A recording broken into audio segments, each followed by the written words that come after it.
अमरावतीमधून एक अत्यंत काळीज पिळवटून टाकणारी आणि महाराष्ट्राच्या आरोग्य व्यवस्थेचे लक्तरे वेशीवर टांगणारी बातमी समोर येत आहे।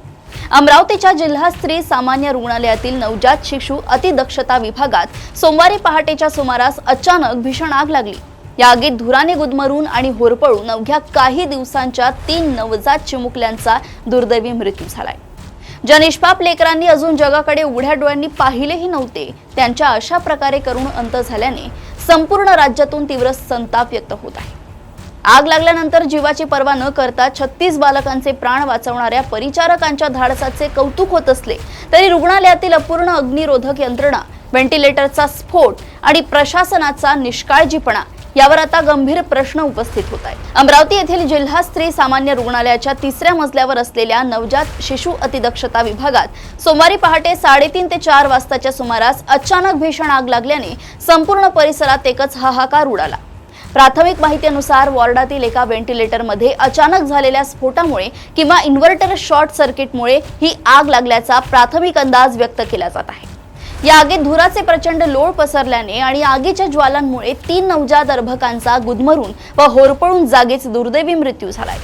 मृत बालकांमध्ये वर्धा जिल्ह्यातील पुलगाव येथील पूजा बोरगे यांचा मुलगा, अंजणगाव सुरजी तालुक्यातील मुरखेड येथील गायत्री प्रफुल्ल चोपडे यांचा मुलगा आणि चिखलदरा तालुक्यातील बोराळा येथील किरण बेठेकर यांच्या नवजात मुलीचा समावेश आहे। नुकत्याच जन्मलेल्या आपल्या लेकरांचा असा अंत पाहून माता पित्यांनी रुग्णालयात केलेला आक्रोश उपस्थितांची छाती दडवून टाकणारा होता। घटनेच्या वेळी 3ऱ्या मजल्यावरील नवजात शिशु विभागात सुमारे 39 बालकांवर उपचार सुरू होते, तर ज्या कक्षात आग लागली तेथे 9 बालके दाखल होती। अचानक लागलेल्या आगीमुळे वॉर्डात धुराचे साम्राज्य निर्माण झाले असताना ड्युटीवर असलेल्या परिचारिका आणि डॉक्टरांनी स्वतःच्या जीवाची पर्वा न करता धाडस दाखवले। हाताला आणि शरीराला किरकोळ पोळले असतानाही परिचारिकांनी तातडीने बालकांना सुरक्षित बाहेर काढले, ज्यामुळे तब्बल 36 बालकांचे प्राण वाचवण्यात यश आलंय। यापैकी काही बालकांना तत्काळ सुपर स्पेशालिटी रुग्णालय, पीडीएमसी आणि खासगी रुग्णालयांमध्ये उपचारासाठी हलवण्यात आले आहे। त्यातील एका बालकाची प्रकृती गंभीर असून त्याच्यावर उपचार सुरू आहे।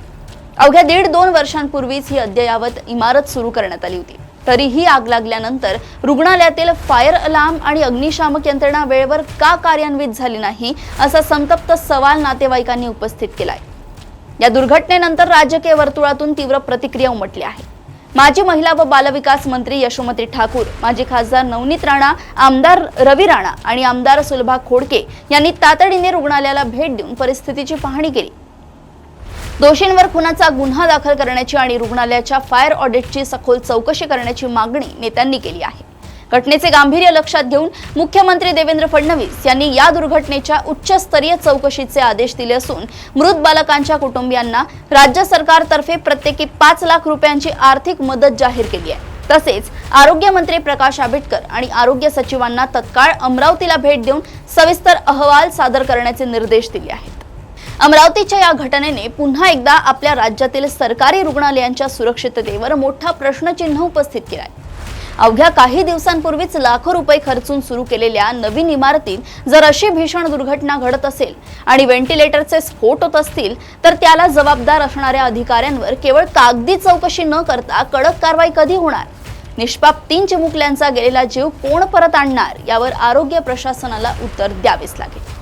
अशाच घडामोडी व अपडेट्स मी ऐश्वर्या आपल्यापर्यंत घेऊन येत राहील। तोपर्यंत बघत रहा देशोन्नती। नमस्कार।